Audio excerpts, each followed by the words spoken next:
കൊല്ലം ഉൾപ്പെടെയുള്ള തീരദേശ മേഖലകളിൽ കടലാക്രമണം അതിരൂക്ഷമായി തുടരുന്നു. വിനോദസഞ്ചാരികളുടെ പ്രധാന കേന്ദ്രമായ കൊല്ലം ബീച്ചിൽ കടൽഭിത്തിയും ഇരിപ്പിടങ്ങളും ഉൾപ്പെടെ വലിയ നാശനഷ്ടമാണ് ഉണ്ടായിരിക്കുന്നത്.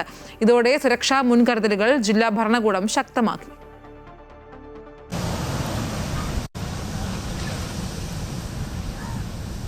കൊല്ലം തീരദേശത്ത് കടലാക്രമണം ദിനംപ്രതി ശക്തമാവുകയാണ്. തീരദേശത്തെ നിരവധി വീടുകൾ കടലാക്രമണ ഭീഷണിയിലാണ്. വിനോദസഞ്ചാരികളുടെ പ്രധാന കേന്ദ്രമായ കൊല്ലം ബീച്ചിലും കടലിന്റെ പ്രഹരം രൂക്ഷമാണ്. ശക്തമായ തിരമാലകളിൽ ബീച്ചിലെ കടൽഭിത്തിയുടെ ഭാഗങ്ങൾ തകർന്നതോടെ സഞ്ചാരികൾക്കായി ഒരുക്കിയിരുന്ന ഇരിപ്പിടങ്ങളും കടലെടുത്ത് നശിച്ചു. ഓരോ ദിവസവും തിരമാലകളുടെ ശക്തി വർദ്ധിക്കുന്നതിനിടെ ഏകദേശം 60 മീറ്ററോളം ബീച്ച് കടൽ വിഴുങ്ങി.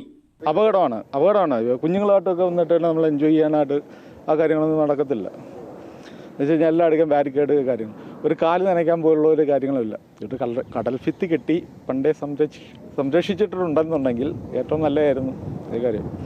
അപ്പോൾ ആർക്കും ഒരു കാര്യത്തിനൊന്നും പറ്റത്തില്ല. നോക്കി ഒരു കിണറിലോട്ട് ഇറങ്ങുന്നതിൻ്റെ അവസ്ഥയാണ്. അപകട സാധ്യത കണക്കിലെടുത്ത ബീച്ചിൽ മുന്നറിയിപ്പ് ബോർഡുകൾ സ്ഥാപിച്ചിട്ടുണ്ട്. കൊല്ലം ബീച്ചിലെ മുഴുവൻ കച്ചവട പ്രവർത്തനങ്ങളും താൽക്കാലികമായി നിർത്തിവെക്കാൻ ജില്ലാ ഭരണകൂടം നിർദ്ദേശം നൽകി.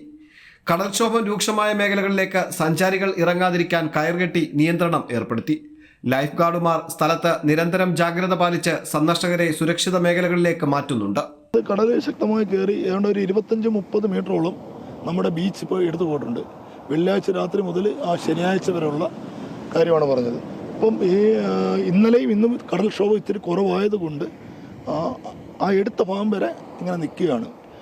കടൽക്ഷോഭം കൂടുകയാണെന്നുണ്ടെങ്കിൽ തീർച്ചയായിട്ടും കൊല്ലം ബീച്ച് ഇല്ലാതായി പോകും. അത് 100% ഉറപ്പിട്ടുള്ള കാര്യമാണ്. ഇനിയിപ്പോൾ നമ്മൾ റോഡും ഈ ബീച്ചുമായിട്ട് എത്ര മീറ്റർ വ്യത്യാസമുണ്ട്? കൂടി വന്നാൽ ഒരു 30-35 മീറ്ററോളം വ്യത്യാസമേ ഉള്ളൂ. പണ്ടെന്ന് പറയുന്നത് ഏതാണ്ട് ഒരു കിലോമീറ്റർ അടുത്തോളം നമ്മൾ റോഡിൽ നിന്ന് ബീച്ചിലേക്ക് വരുന്ന 1 കിലോമീറ്റർ ദൂരമാണ് നമുക്ക് ബീച്ച് കാണണമെന്നുണ്ടെങ്കിൽ. അപ്പോൾ കൊല്ലം ബീച്ചിൻ്റെ ഏറ്റവും വലിയൊരു ദുരവസ്ഥ ഇത് തന്നെയാണ്.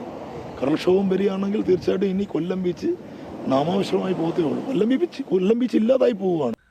കൊല്ലം ബീച്ചിലെ കടൽക്ഷോഭം മുൻനിർത്തി സുരക്ഷാ നിയന്ത്രണങ്ങൾ തുടരുന്നതിനിടെ പ്രദേശത്തെ മത്സ്യത്തൊഴിലാളികൾക്കും കടലിൽ പോകുന്നതിന് വിലക്കുണ്ട്. തീരദേശ മേഖലകളിലുള്ളവർ ജാഗ്രത തുടരണമെന്നും ജില്ലാ ഭരണകൂടം മുന്നറിയിപ്പ് നൽകി. അമൃത ന്യൂസ്, കൊല്ലം.